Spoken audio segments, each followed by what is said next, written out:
서울의 바쁜 아침이 시작되던 평범한 목요일이었어요. 저는 재현이라고 해요. 올해로 40살이 된 건축사로 매일 아침 8시에 사무실에 도착해서 커피 한 잔 마시며 하루를 시작하죠.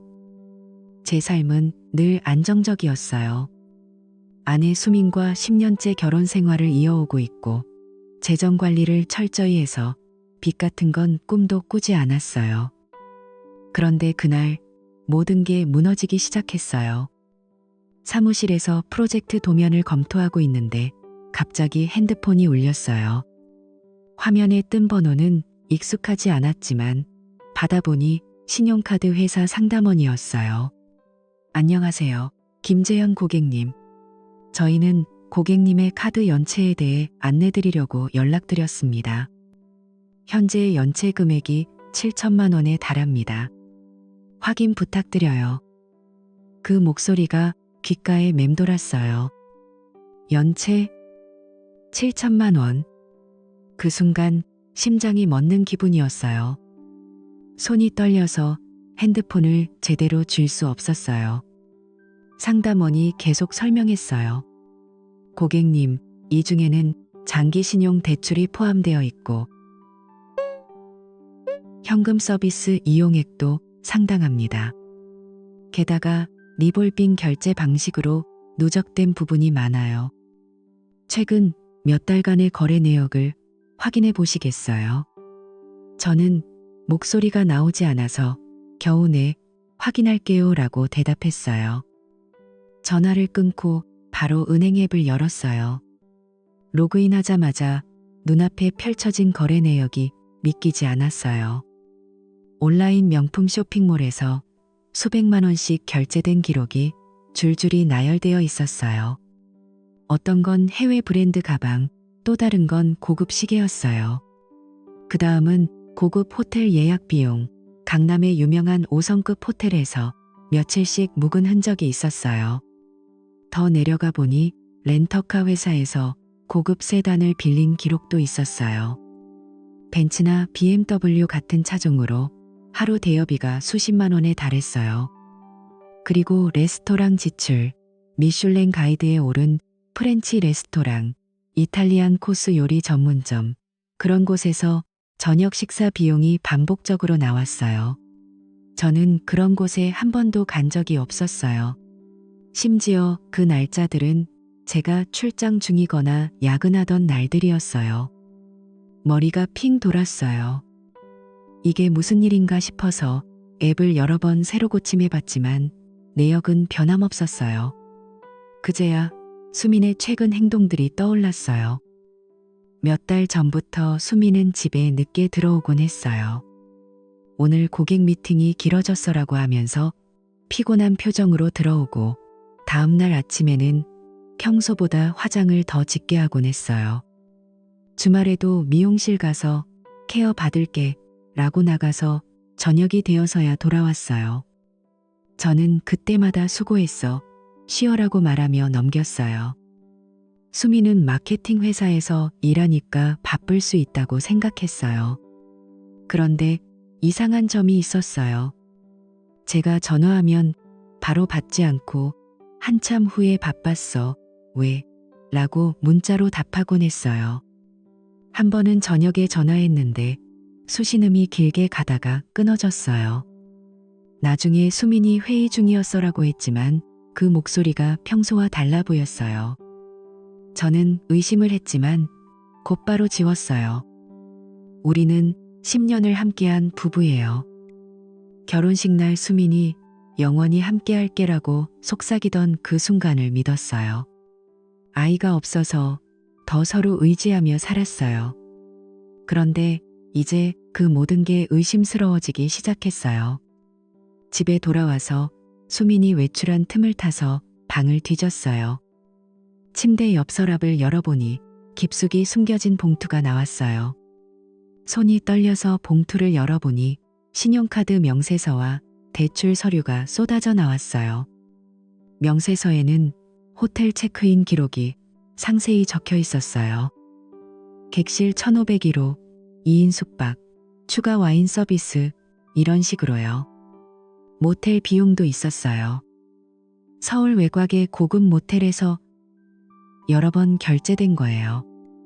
렌터카 영수증에는 운전자, 수민, 동승자, 일명이라고 명시되어 있었어요. 레스토랑 영수증은 더 충격적이었어요. 2인 코스 디너, 샴페인 1병 추가, 가격이 50만 원을 넘었어요.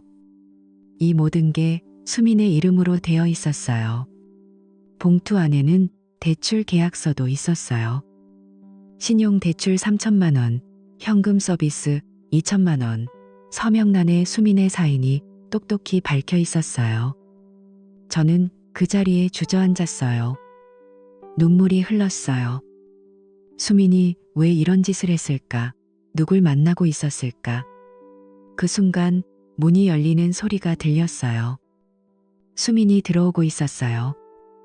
여보, 일찍 왔네. 수민이 웃으며 말했어요. 하지만 저는 그 미소를 볼 수 없었어요. 손에 쥔 서류를 내려다보며 이게 다 뭐야? 라고 물었어요. 수민의 얼굴이 창백해졌어요. 그건 그녀가 더듬거리기 시작했어요. 저는 자리에서 일어나서 그녀를 똑바로 봤어요. 설명해봐. 이 호텔, 이 차, 이 돈들. 다 어디서 나온 거야? 수민이 고개를 숙였어요. 미안해, 재현아. 나 실수했어.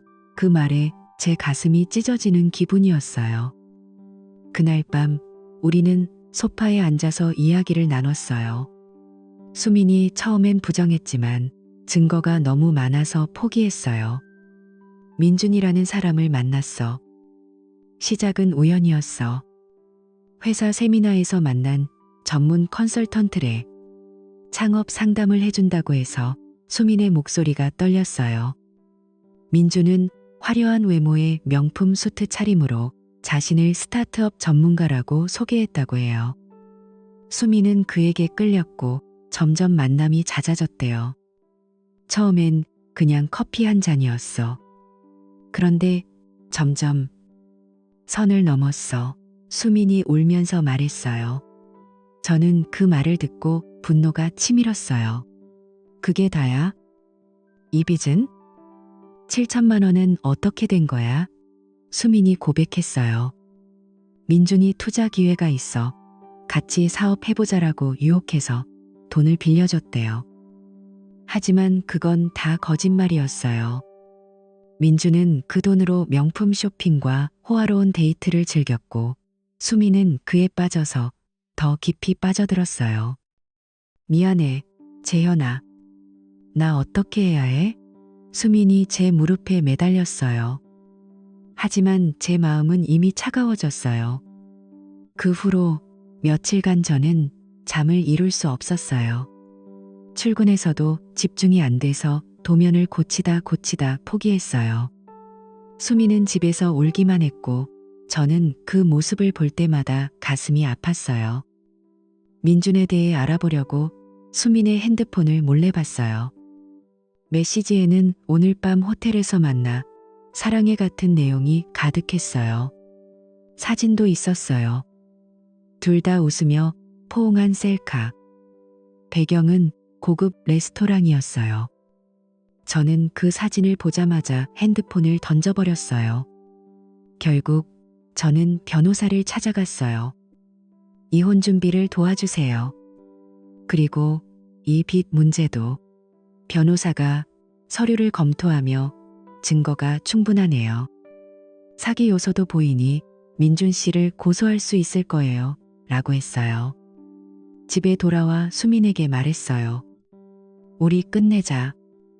네가 한 짓 때문에 모든 게 망가졌어. 수민이 울면서 제발 한 번만 용서해라고 애원했지만 저는 고개를 저었어요. 그날부터 우리 집은 침묵으로 가득 찼어요. 민준을 추적하려고 수민의 연락처를 이용해 전화를 걸었어요. 당신 누구야? 내 아내한테서 떨어져라고 소리쳤어요. 민준의 목소리는 태평했어요. 아, 재현 씨? 수민 씨가 말했나 보군요. 그건 그냥 재미로 한 거예요. 돈? 그건 수민 씨가 자발적으로 준 거예요. 그 말을 듣고 제 피가 거꾸로 솟았어요. 사기꾼 새끼, 경찰에 신고할 거야. 민준이 웃으며 증거 있나? 수민 씨가 다 서명했잖아라고 했어요. 전화를 끊고 나서 저는 벽을 주먹으로 쳤어요. 손에서 피가 흘렀지만 아픔은 느껴지지 않았어요. 그렇게 제 안정된 삶은 산산조각 났어요. 10년의 결혼이 한순간에 무너졌고 빚더미에 앉게 됐어요. 수미는 여전히 미안하다고 하지만 제 마음속엔 배신감만 남았어요. 민준 그놈을 잡기 위해 사립탐정을 고용했어요. 탐정이 보고한 바에 따르면 민준은 여러 여자를 속여 돈을 뜯는 전문 사기꾼이었어요. 그의 사무실은 가짜였고 이름도 본명이 아니었어요. 이런 놈 때문에 저는 이를 갈았어요. 이제 제 인생은 재건해야 해요. 빚을 갚기 위해 추가로 일하고 이혼 소송을 준비 중이에요. 수민과는 대화조차 피하고 있어요. 그날 아침에 전화 한 통이 모든 걸 바꿔놓았어요. 며칠이 흘렀어요. 그동안 저는 사무실에서 일하다가도 계속 그 봉투 속 서류를 떠올렸어요. 수미는 집에서 조용히 지내고 있었지만 우리 사이엔 대화가 거의 없었어요. 저녁에 마주치면 밥 먹었어? 정도만 물어보고 각자 방으로 들어갔어요. 하지만 그 침묵이 더 이상 견딜 수 없었어요. 모든 걸 명확히 해야겠다고 결심했어요. 민준 그놈에 대해 더 알아봐야 했고 수민에게 직접 진실을 듣고 싶었어요. 그날 오후 저는 일부러 일찍 퇴근했어요. 사무실에서 프로젝트를 마무지며 시계를 보니 4시였어요. 동료들이 오늘 일찍 가네?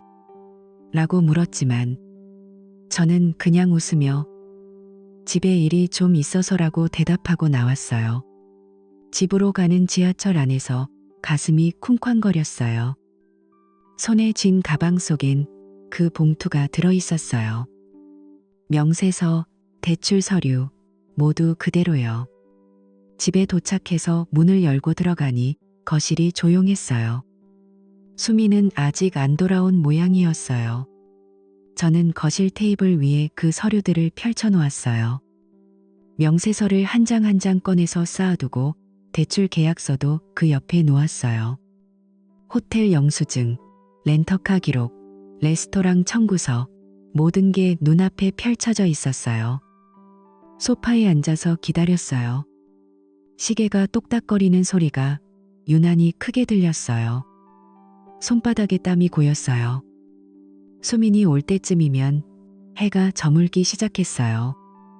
문이 열리는 소리가 나자 저는 자리에서 일어났어요. 수민이 현관문을 열고 들어왔어요. 쇼핑백을 하나 들고 있었는데 얼굴은 평소처럼 밝았어요. 여보, 오늘 일찍 왔네. 무슨 일 있었어? 그녀가 신발을 벗으며 물었어요. 저는 아무 말 없이 거실로 손짓했어요. 수민이 안으로 들어오다가 테이블 위 서류를 보고 멈칫했어요. 이게 뭐야? 그녀의 목소리가 살짝 떨렸어요. 저는 여전히 입을 다물고 있었어요. 그냥 그 서류 더미를 가리켰어요. 수민이 가까이 다가와서 명세서를 집어들었어요. 한 장 넘기고 또 넘기고 얼굴이 점점 창백해졌어요. 재현아, 이건 오해야. 은행에서 실수한 거 아니야? 결제 오류일 수 있어.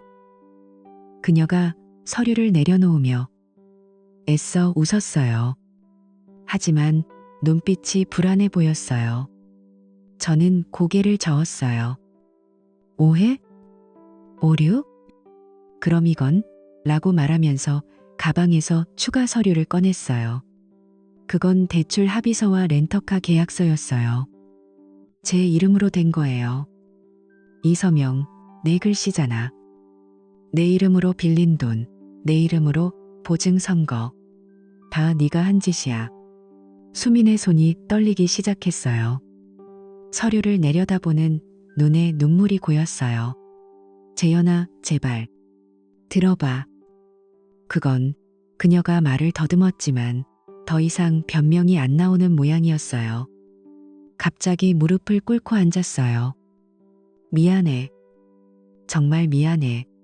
수민이 울면서 제 다리를 붙잡았어요.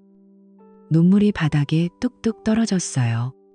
저는 그녀를 내려다보며 이제 다 말해. 민준 그놈은 누구야? 왜 이런 짓을 한 거야? 라고 물었어요. 목소리가 차가웠어요. 가슴속에 분노가 끓어올랐어요. 수민이 고개를 들었어요. 얼굴이 눈물로 범벅이었어요. 민준. 그 사람은 투자 세미나에서 만났어. 회사에서 보낸 세미나였어. 처음엔 그냥 인사만 했어. 그는 자신을 금융 컨설턴트라고 소개했어. 스타트업 투자 전문가라고 하면서 명함을 줬어. 그녀가 숨을 고르며 말했어요. 그런데 그 후에 연락이 왔어. 상담 한번 해볼까? 라고. 나는 마케팅 쪽이라 투자에 관심이 있었어. 그래서 만난 거야. 처음엔 커피숍에서 이야기만 했어. 저는 팔짱을 끼고 서서 들었어요. 그럼 왜 호텔? 왜 렌터카? 돈은? 수민이 울음을 삼키며 계속했어요. 점점 가까워졌어.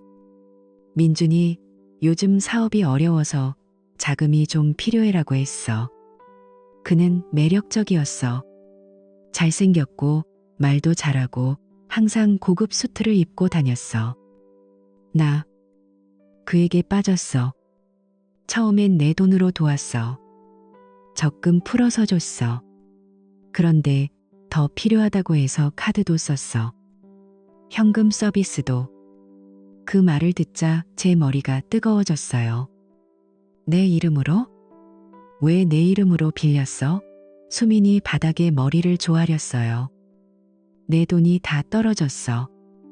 민준이 너 남편 이름으로 대출받으면 돼. 나중에 갚을게라고 했어. 나 바보처럼 그 말을 믿었어. 서류에 내 이름으로 사인했어. 보증도 샀어. 미안해. 재현아. 나 정말 미쳤었어. 그녀의 목소리가 갈라졌어요. 저는 주먹을 쥐었어요. 민준 그놈 너 사랑한다고 했어? 진심이었어? 수민이 한참 망설였어요. 눈을 피하며 처음엔 그렇게 생각했어. 너 없인 못 살아라고 하면서 안아주고 선물도 줬어. 그런데 나중에 알았어. 그는 돈 때문에 접근한 거였어. 다른 여자들도 있었대. 내 통장 다 털어가고 더 요구하길래 내 이름으로 빌린 거야. 이제 돈이 없어서. 민준이 사라졌어. 연락이 안 돼. 그녀가 흐느껴 울었어요. 저는 그 자리에 서서 그녀를 봤어요. 가슴이 아프면서도 화가 났어요. 가징. 그게 다야. 너 나한테 10년을 속인 거잖아. 이제 빚은? 7천만 원. 그걸 어떻게 갚아? 수민이 무릎을 꿇은 채로 제발 용서해. 내가 갚을게. 일 더해서 까고 애원했어요. 하지만 저는 고개를 저었어요. 용서? 이건 그냥 배신이 아니야. 내 인생을 망친 거야.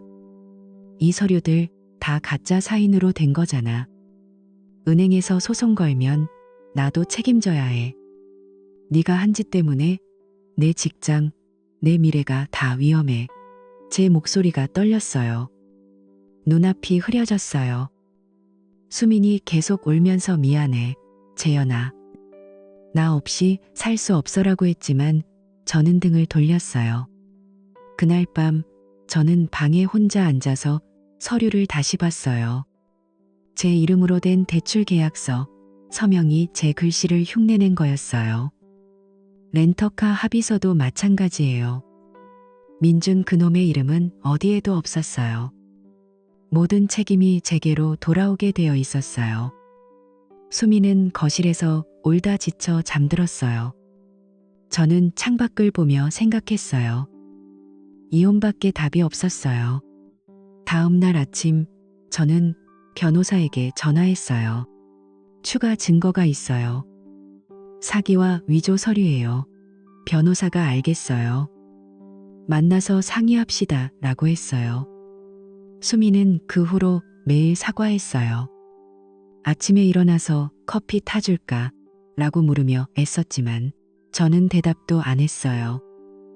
민준을 찾기 위해 수민의 핸드폰을 다시 봤어요. 메시지 기록이 지워져 있었지만 일부 남아있는 게 있었어요. 오늘 밤 8시 호텔 로비에서 돈 가져와, 이런 내용이었어요. 저는 그 번호로 전화했어요. 신호가 가다가 현재 없는 번호입니다 라는 안내가 나왔어요. 민준이 도망친 거예요. 며칠 후 저는 은행에 갔어요. 상담원에게 상황을 설명하니 고객님, 이건 사기 가능성이 있어요. 경찰에 신고하세요 라고 했어요. 저는 고개를 끄덕였어요. 집에 돌아와 수민에게 경찰 갈 거야. 네가 한 짓 다 밝혀질 거야 라고 말했어요. 수민이 놀라서 안 돼. 재현아. 나 감옥 갈 수 있어라고 울었어요. 하지만 저는 네 선택이었어라고 대답하고 방으로 들어갔어요. 이제 모든 게 끝나가고 있었어요. 제 아내의 사랑은 증오로 변했어요. 수민의 눈물조차 더 이상 동정심을 불러일으키지 않았어요. 그렇게 우리 결혼 생활은 완전히 무너졌어요. 민준 그 사기꾼을 잡기 위해 탐정을 통해 더 파헤쳤어요. 그는 여러 이름으로 활동하는 놈이었어요. 다른 피해자들도 있었대요. 수미는 그중 하나일 뿐이었어요. 저는 빚 갚을 계획을 세우기 시작했어요. 추가 근무 신청하고 집 팔아야 할지도 모른다고 생각했어요. 수민과는 이제 서류상 부부일 뿐이었어요. 대화는 변호사를 통해서만 할 거예요. 그날 이후로 제 삶은 완전히 뒤집혔어요. 변호사 사무실로 향하는 길에 비가 쏟아졌어요. 우산 없이 걸어가다 보니 옷이 흠뻑 젖었지만 그 차가운 빗물이 오히려 정신을 차리게 해줬어요. 사무실에 도착해서 문을 열고 들어가니 변호사가 책상에서 일어나며 김재현 씨, 앉으세요라고 했어요. 저는 가방에서 서류를 꺼내 테이블에 놓았어요. 명세서, 대출 계약서, 수민의 핸드폰 메시지 캡처, 그리고 탐정이 보내준 민준의 배경 자료까지요. 변호사가 서류를 하나하나 넘기며 살펴보았어요. 이건 꽤 명확하네요. 카드 명세서에 호텔과 레스토랑 기록이 자세히 나와 있고 메시지에는 민준 씨와의 대화가 그대로예요. 게다가 CCTV 자료도 있군요. 호텔 로비에서 둘이 손잡고 들어가는 장면. 그는 안경을 고쳤으며 고개를 끄덕였어요. 이혼 소송으로는 충분해요. 부정행위와 재정적 손해가 증명되니 위자료 청구도 가능합니다. 민준 씨에 대해서는 사기죄로 고소할 수 있어요.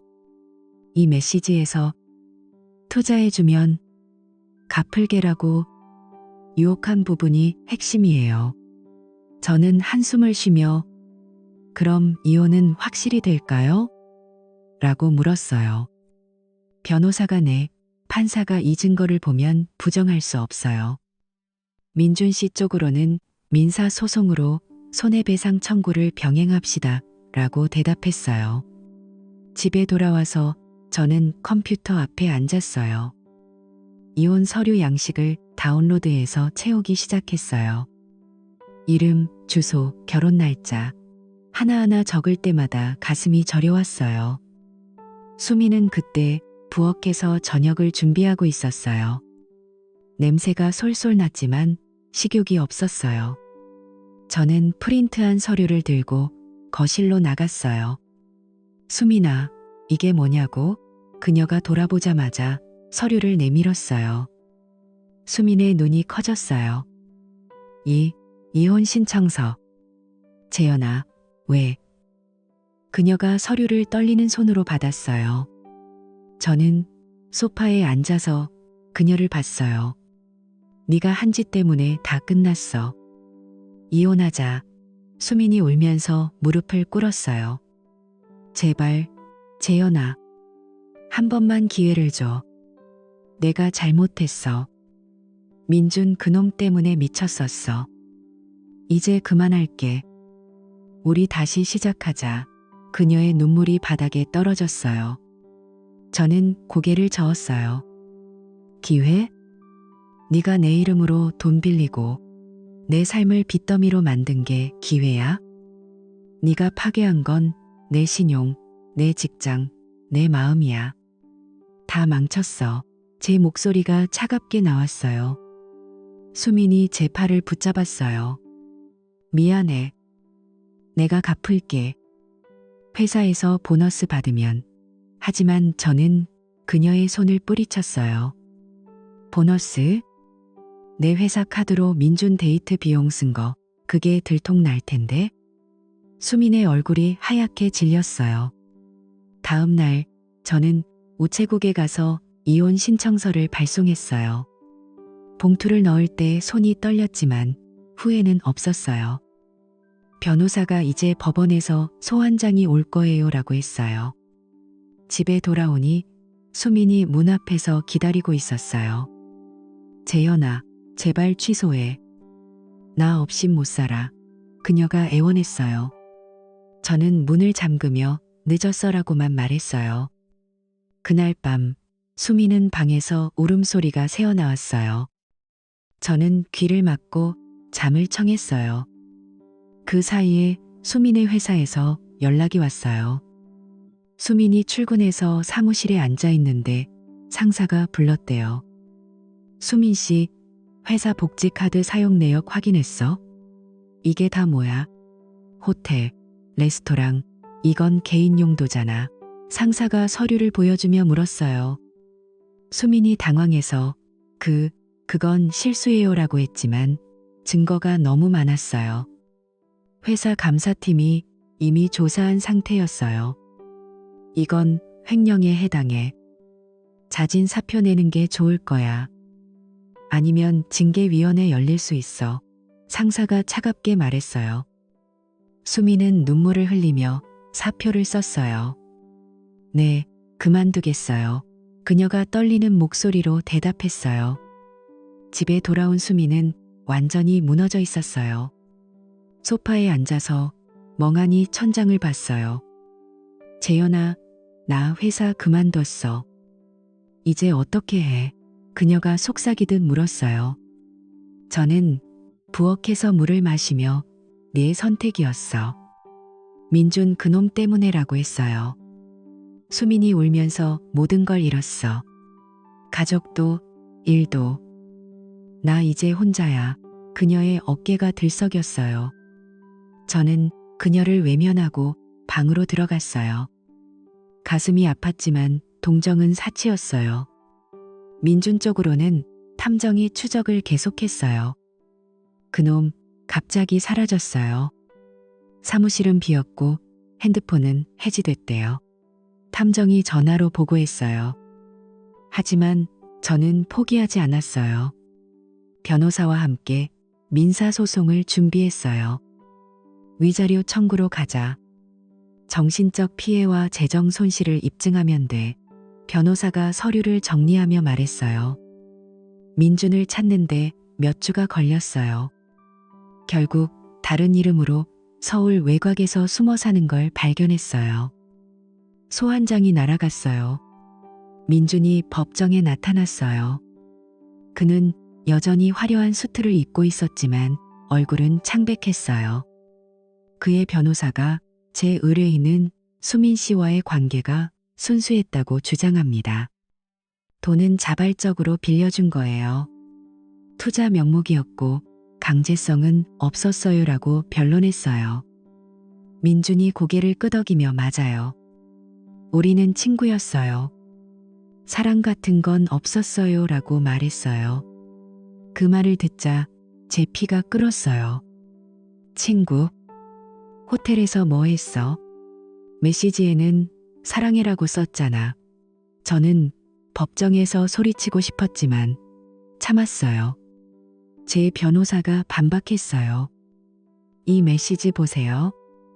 돈 주면 사업 성공할게라고 유혹한 내용이에요. 그리고 수민 씨는 민준 씨의 요구에 따라 제 의뢰인 이름으로 대출까지 받았어요.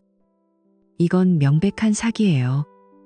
판사가 서류를 검토하며 고개를 끄덕였어요. 민준의 변호사가 하지만 수민 씨가 서명했잖아요. 자발적이었어요 라고 우겼지만 제 변호사가 웃으며 그런 약한 변론은 오히려 우리에게 유리해요. 증거가 압도적이에요 라고 속삭였어요. 법정이 끝난 후 민준이 제 쪽을 힐끔 보았어요. 눈빛이 불안해 보였어요. 소송 과정에서 충격적인 사실이 드러났어요. 탐정이 민준의 과거를 더 파헤쳤어요. 이놈 전문 사기꾼이에요. 다른 여자들한테도 똑같은 수법 썼어요. 세미나에서 접근해서 투자 유혹하고 돈 뜯어내고 사라져요. 탐정이 자료를 보내왔어요. 그중 한 명이 혜진이라는 여자였어요. 민준의 전 여자친구로 2년 전 비슷한 피해를 입었대요. 저는 혜진에게 연락했어요. 안녕하세요. 재현입니다. 민준 때문에. 당신도 피해자시죠? 핸드폰 너머로 그녀의 목소리가 떨렸어요. 네, 그놈 때문에 빚 5천만 원 졌어요. 이제야 알았네요. 또 다른 피해자가 있었구나. 혜진과 만나서 이야기를 나눴어요.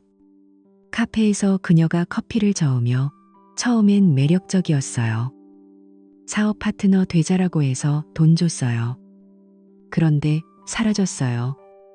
경찰에 신고했지만 증거 부족으로 끝났어요. 그녀의 눈에 눈물이 고였어요. 저는 제 서류를 보여주며 이번엔 다를 거예요. 같이 고소합시다. 사기죄로. 혜진이 고개를 끄덕였어요. 좋아요. 그놈 잡아야 해요.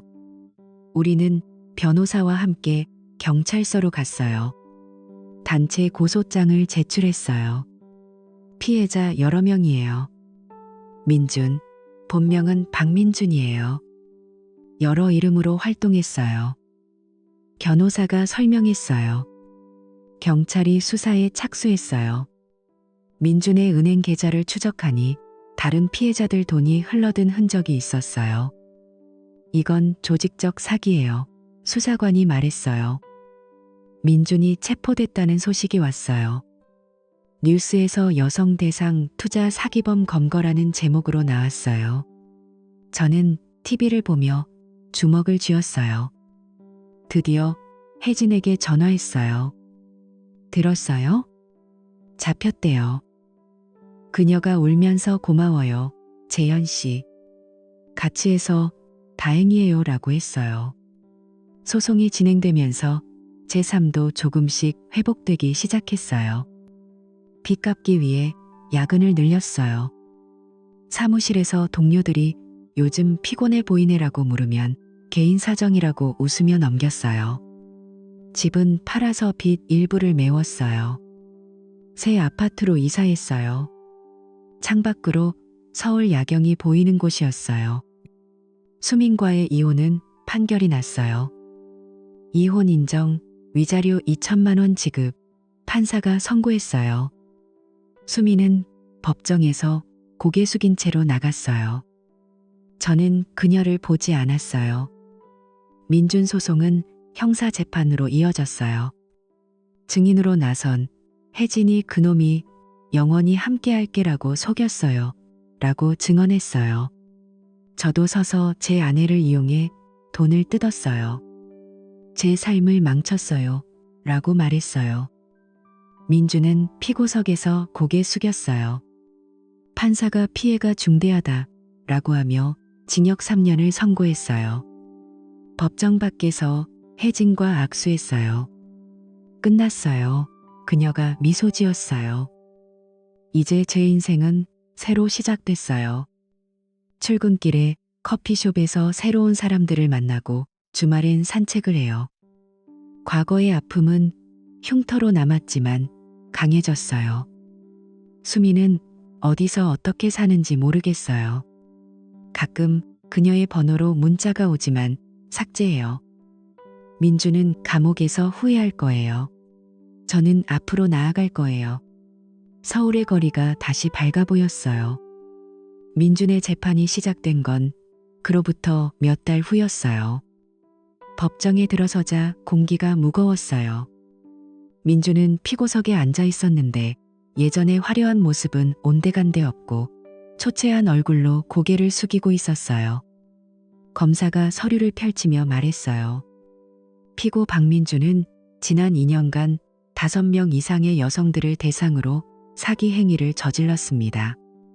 총 피해액은 1억 원을 초과해요. 투자 명목으로 돈을 뜯어내고 관계를 이용해 추가 자금을 요구한 거예요. 검사의 목소리가 날카로웠어요. 민준의 변호사가 피고는 단순한 대출이었을 뿐입니다라고 반박했지만 증인들이 줄줄이 나왔어요. 첫 번째 증인은 혜진이었어요. 그녀가 증언대에 서서 민준 씨가 사업 성공하면 결혼하자라고 하면서 제 돈 4천만 원을 가져갔어요. 그 후 연락이 끊겼어요 라고 말했어요. 다음은 다른 피해자 지은 씨였어요. 세미나에서 만나서 스타트업 파트너라고 유혹했어요. 2천만 원 투자했는데 다 날아갔어요. 그녀의 손이 떨렸어요. 저도 증인으로 불려갔어요. 제 아내 수민을 통해 제 이름으로 대출까지 받게 했어요. 총 7천만 원 피해예요. 제 목소리가 법정에 울렸어요. 민준이 제 쪽을 힐끔 봤지만 눈을 마주치지 못했어요. 검사가 결론 지었어요. 이건 조직적인 금융 범죄예요. 피해자들이 서로 연결되어 있지 않지만 수법이 동일해요. 거의 공모에 가까운 수준입니다. 그러면서 수민에 대해 언급했어요. 피해자 중 한 명인 김수민 씨는 민준 씨의 행위를 은폐하려 했어요. 동조나 방조 혐의로 별도 조사 중입니다. 민준의 얼굴이 일그러졌어요. 재판이 끝난 후 변호사가 제게 좋은 증언이었어요. 유죄 가능성 높아요라고 속삭였어요. 저는 법정을 나서며 가슴이 후련했어요.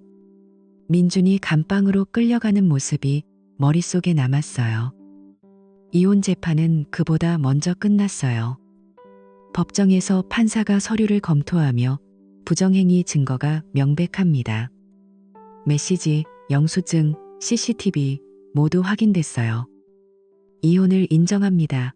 라고 선고했어요. 수미는 피고석에서 울고 있었어요. 재현아, 제발. 그녀가 속삭였지만 저는 고개를 돌렸어요. 판사가 이어서 민준 씨에 대한 손해배상 청구도 인정해요. 3천만 원 지급 명령합니다. 라고 했어요. 민준 측 변호사가 이해했습니다. 피고가 무직 상태예요. 라고 했지만 판사가 그건 집행 문제예요. 판결은 유효합니다라고 잘랐어요. 민준이 판결 후 도망치려 했어요. 직장을 그만두고 서울을 떠나려 한다는 소식이 탐정에게서 왔어요. 그놈 지방으로 이사 가려 해요. 하지만 재산 추적 중이에요. 탐정이 전화로 말했어요. 저는 변호사와 함께 집행 절차를 밟았어요. 법원에 신청서 제출하니 곧 집행관이 민준의 집으로 갔어요. 박민준 씨, 법원 명령입니다. 재산 압류예요. 집행관이 문을 두드렸어요. 민준이 문을 열고 뭐야? 라고 소리쳤어요. 집행관이 목록을 보여주며 구형 벤츠 차량과 은행 계좌 잔고요. 3천만 원 충당할 때까지요. 라고 했어요. 민준이 저항했어요. 이 차는 내 거야. 돈 없어. 그는 소리를 질렀지만 집행관이 차키를 빼앗고 은행에 동결 요청을 했어요. 계좌에 남아있던 500만 원이 압류됐어요. 차는 경매로 넘어갔어요. 변호사가 제게 압류 완료됐어요. 돈 들어올 거예요 라고 연락했어요. 저는 사무실에서 그 소식을 듣고 주먹을 불끈 쥐었어요. 민준이 울면서 이게 다 수민 때문이야 라고 중얼거렸다는 이야기를 들었어요. 하지만 그건 핑계일 뿐이었어요. 빚 문제는 더 복잡했어요. 은행에 가서 상담원에게 이 대출 제 서명이 아니에요. 아내가 위조했어요 라고 설명했어요. 상담원이 서류를 확인하며 증거 제출하세요 라고 했어요. 저는 수민의 핸드폰 메시지, 그녀의 고백 녹음, 그리고 필적 감정 결과를 내밀었어요. 여기 보세요. 이 사인은 제 글씨가 아니에요. 필적 전문가가 위조 확률 95%라고 보고서를 썼어요. 은행이 조사에 들어갔어요. 몇 주 후 일부 책임을 수민 씨로 이전합니다. 고객님은 2천만 원만 갚으시면 돼요 라는 통보가 왔어요. 카드 회사도 마찬가지였어요. 현금 서비스 부분 수민 씨 이름으로 재조정해요. 상담원이 전화로 말했어요. 저는 매일 은행에 들러 서류를 업데이트했어요. 출근 전에 들르고 퇴근 후에 확인했어요. 수민이 그 소식을 듣고 제게 전화했어요. 재현아, 빚이 나한테로 가? 어떻게 해? 그녀의 목소리가 절박했어요. 저는 네가 한 짓이야. 책임져라고 딱 잘라 말하고 끊었어요. 빚이 줄어들자 제 어깨가 가벼워졌어요. 매달 갚는 금액이 반으로 줄었어요. 민준의 형사재판이 마무리됐어요. 검사 측 증인이 쏟아지자 판사가 사기죄 인정. 징역 3년이라고 선고했어요. 민준이 피고석에서 판사님, 제발 이라고 애원했지만 판사가 피해가 너무 커요. 반성 없어요라고 했어요. 민준이 끌려나갈 때 제 쪽을 노려봤어요. 너 때문이야. 그는 소리쳤어요. 저는 조용히 법정을 나왔어요. 밖에서 혜진이 기다리고 있었어요. 끝났어요. 우리 이겼어요. 그녀가 손을 잡았어요. 저는 미소 지으며 네, 이제 자유예요라고 대답했어요. 수민의 상황은 점점 나빠졌어요. 회사에서 나온 후 그녀는 이력서를 여러 군데 넣었어요. 마케팅 경력 8년이에요라고 인터뷰에서 말했지만 배경조사가 들어가자 다 떨어졌어요. 과거 문제 때문에 면접관이 말끝을 흐렸어요. 수민이 절망해서 작은 미용실을 차렸어요. 서울 변두리에 간판을 걸고 스킨케어 전문이라고 홍보했어요. 처음엔 손님이 왔어요. 예약금 10만 원 주세요. 특별 케어요. 수민이 고객에게 말했어요. 돈을 받은 후 다음날 가게 문을 닫고 사라졌어요. 피해자들이 신고했어요. 그 여자 돈 받고 도망쳤어요. 한 고객이 경찰서에서 소리쳤어요. 수민이 잡혔어요. 경찰이 그녀를 조사하며 이건 사기예요. 이전 민준 사건과 연결돼요라고 했어요. 수민이 울면서 그냥 돈이 필요했어요라고 대답했어요. 가족들이 알게 됐어요. 어머니가 전화로 수민아, 어떻게 그런 짓을 해? 우리 집안 망신이야라고 호통쳤어요. 아버지는 더 이상 연락하지 말라고 말했어요. 친구들도 등을 돌렸어요. 수민은 혼자 작은 원룸에서 지냈어요. 밤마다 울면서 재현아, 도와줘라고 중얼거렸어요. 수민이 제게 여러 번 찾아왔어요. 첫 번째는 아파트 앞에서요. 재현아, 제발 만나자. 그녀가 문자를 보냈어요. 저는 내려가서 무슨 일이라고 물었어요. 수민이 무릎 꿇고 미안해. 다시 시작하자. 내가 바뀔게. 눈물이 흘렀어요. 저는 바뀔 수 없어. 네가 한 집 봐. 항상 똑같아라고 말하고 돌아섰어요. 두 번째는 카페에서요.